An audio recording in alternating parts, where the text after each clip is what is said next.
Hi guys, it's Rachel. Welcome back to my channel, and if you're new here, welcome. Today we are doing a battle review between the Covergirl TruBlend Serving Sculpt palettes and the Urban Decay Naked Flushed palettes. Now, as you can see, these are two very similar face palettes with very different price points. They each have a bronzer, a blush, and a highlight. And the two that I have very similar color schemes. This is Nooner and 510, and then the first set I showed you is Streak and 500, and they look incredibly similar and swatched. They look almost identical.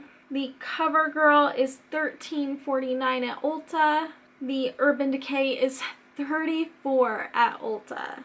So let me really quick do some comparison swatches, show you how close of color dupes they actually are, and then I'm going to apply them to my face so you can see how they actually perform against each other. So the top ones are the Covergirl 500 and the bottom are the Naked Flushed Streak.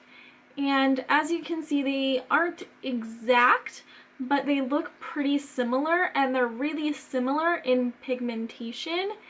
And I would say on the face you probably wouldn't be able to tell a difference with those. On the top we have the Covergirl 510 palette.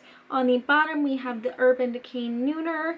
And as you can see, very similar in color. The Covergirl bronzer is a little bit darker and more pigmented, and the highlighter is a little bit darker and more glittery as well, but they will probably look very similar on the face. Something to note about these is the Covergirl palette in total has 6.5 grams for its, I think I said $13.49 price, whereas for its $34, the Urban Decay has 14 grams. So it has about twice as much, but for about like almost 3 times the price.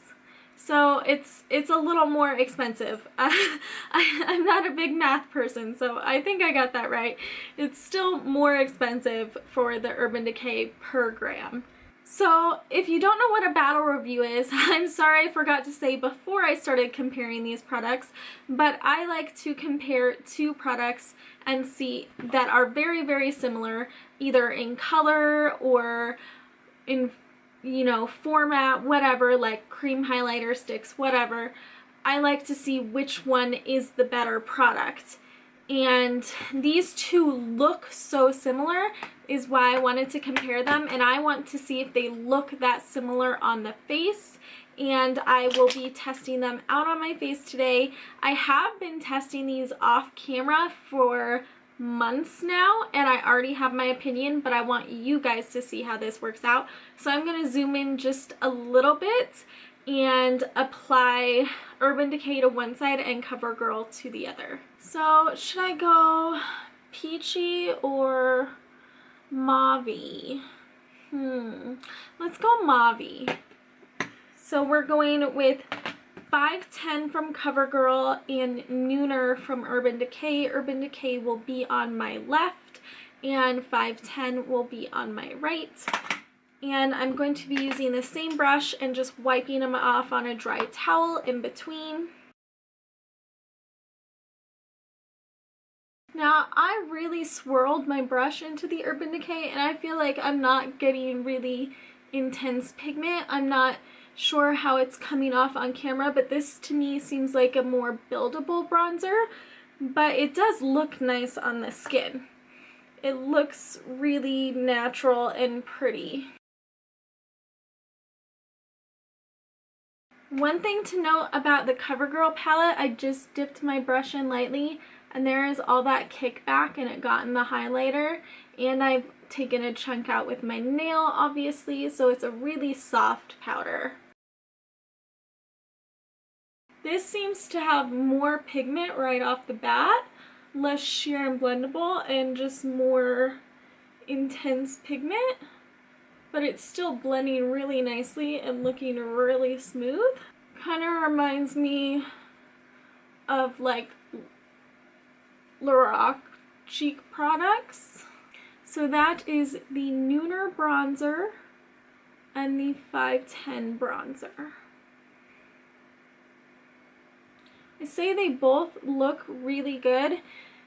On camera, I'm looking in the viewfinder, the Urban Decay does look just a touch smoother and more natural, but maybe I just didn't spend enough time blending over here. I think they look almost exactly the same.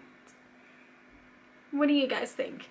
Okay, now time for the blush. So we're going to go into the Mauve blush from Nooner.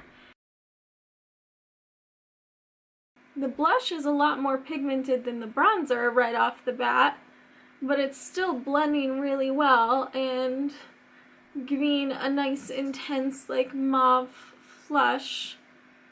I think it looks really pretty. So let's try the Covergirl. And again, dipping in, I had some kickback. With Covergirl, the blush seems a little less pigmented, but it's still looking really nice and blending really well. So here is the Nooner blush side and the Covergirl 510 blush side. I think from straight on, my face looks the same on both sides. I can't tell a difference. The thing we will probably really see a difference in is the highlighter, so I'm going into the Nooner highlighter.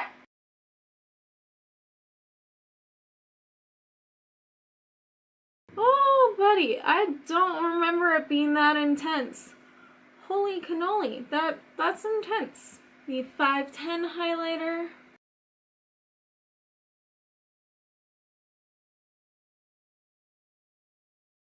Okay, so the difference for me there is this is more of a metallic sheen and kind of a stripe, and I want to blend it out with my sponge, whereas this is like a diffused shimmery glow, whereas this metallic stripe. So I'm going to blend that out with my sponge really quick.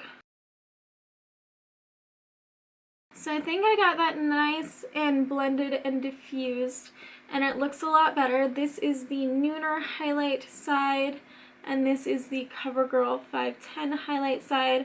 Like I said, this is more diffused and glowy and shimmery. This is more straight up metallic, which is still really pretty. From the straight on angle, you can't really tell a difference.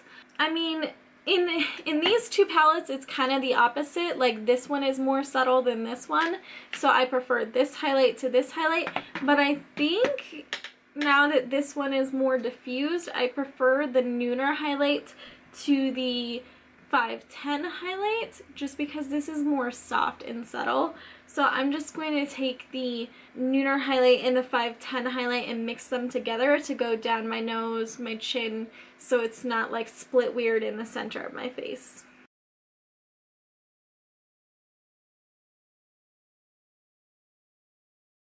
And that is both of the palettes on my face. Honestly, I think they both look really, really great. They're both beautiful on the skin. The highlights give a nice glow, the bronzers give a nice warmth, the blushes give a nice flush, they blend well. They're good products, both of them. And my lash keeps coming up. I'm so sorry, that doesn't look cute. So you know that I think these look pretty much identical on the face, and you can judge for yourself whether or not you think that's true. But what do I think of their wear time and everything since I've been testing these for months? I think that for your money and for the amount of product that most people go through, the Covergirl is the better deal, because you're paying like $13.50 for something that's probably gonna last you a year or two, and this has so much product you're probably not gonna go through it before it expires, and you're paying a lot more money. And you, even though these are marketed to be like the perfect travel palette, They're not, because I've traveled with these and they have shattered during travel. I would feel a lot safer traveling with something more affordable like these, and these seem like they would last in travel. And as far as longevity, when I've done my face like this, at the end of the day, both sides of my face looked exactly the same and wore down exactly the same. I couldn't tell a difference. So for me, CoverGirl wins this battle review. I definitely recommend you check out their TruBlend Serving Sculpt palettes. They are really, really beautiful, and save some cash. Let me know your thoughts on this battle review down below. Who do you think won? Thank you so much for watching. Don't forget to hit that like and subscribe button if you have not already, and I will see you guys next time. Bye!